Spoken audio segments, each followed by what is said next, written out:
Para começar, vamos pensar numa pergunta bem básica.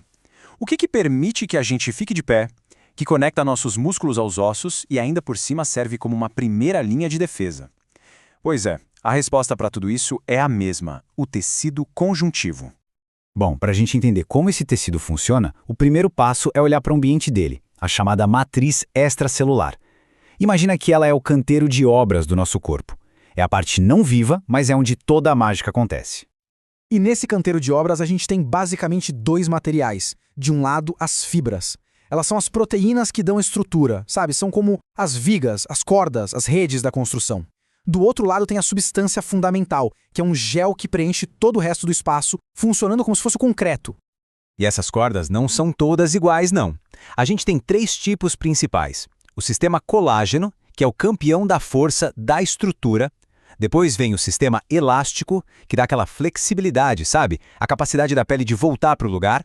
E por fim, as fibras reticulares, que formam uma redinha super fina para dar suporte aos órgãos mais delicados.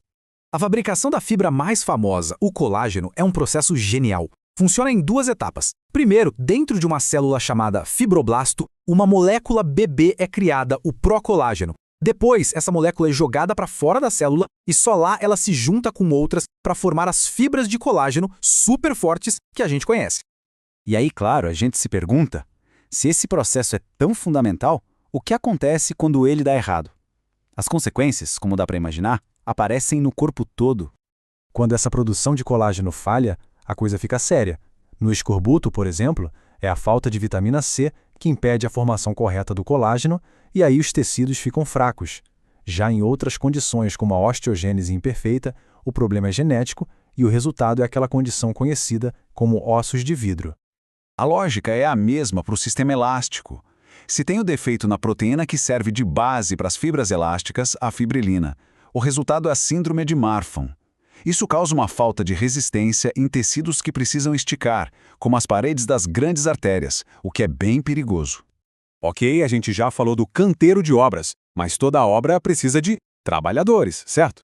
Então agora vamos conhecer as células, a parte viva que constrói, mantém e defende todo esse ambiente. E essa galera se divide em dois times. Primeiro, as células residentes, que são como os funcionários fixos da obra, que estão sempre lá. Os fibroblastos são um exemplo. E depois tem as células transientes, que são os especialistas. Eles vêm da corrente sanguínea só quando aparece algum problema para resolver. E olha, cada um tem uma função muito específica. Os fibroblastos são os construtores de fato. Os macrófagos são a equipe de limpeza e segurança engolindo o que não presta. Os plasmócitos são as fábricas de anticorpos. E os leucócitos, bom, eles são a tropa de choque que chega com tudo quando tem inflamação. Agora, de todas essas células, tem uma que é tipo o sistema de alarme do corpo, o mastócito. Ele é lotado de grânulos com histamina. Quando ele é ativado, dispara uma resposta inflamatória gigante. É ele o grande responsável pelas reações alérgicas e, nos casos mais graves, pelo terrível choque anafilático. Beleza, agora que a gente já conhece os materiais e os trabalhadores, vamos ver como eles se organizam nos projetos mais comuns do corpo. É o que chamamos de tecido conjuntivo propriamente dito. Basicamente, esses projetos vêm em duas versões. O tecido frouxo, que tem um pouco de tudo, células, fibras, substância, e é ótimo para preencher espaços, como a camada logo abaixo da pele. E do outro lado, o tecido denso, que é quase só fibra de colágeno, feito para aguentar o tranco, como nos tendões. E mesmo dentro do tecido denso, ainda tem uma subdivisão.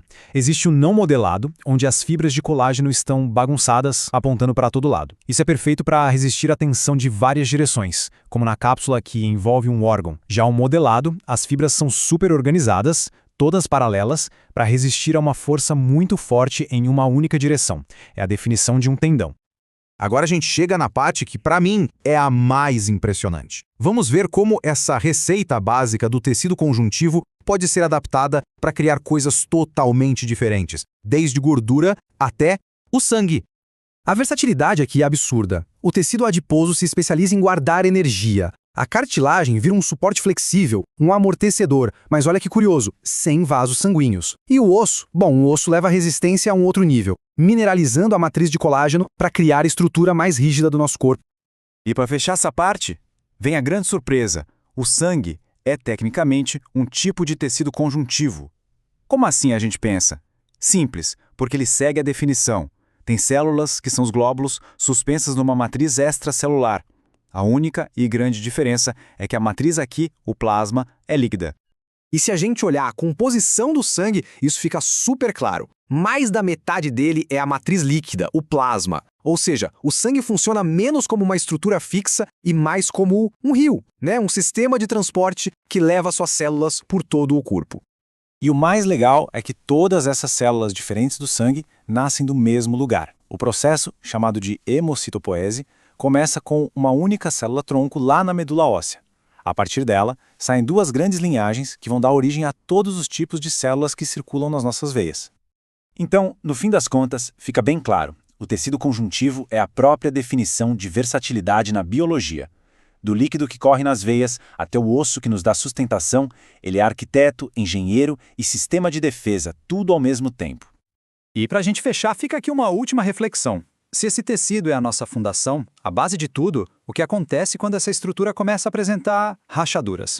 Pensar nisso é a porta de entrada para a gente entender uma infinidade de doenças, das autoimunes às genéticas, que atacam justamente essa arquitetura essencial do nosso corpo.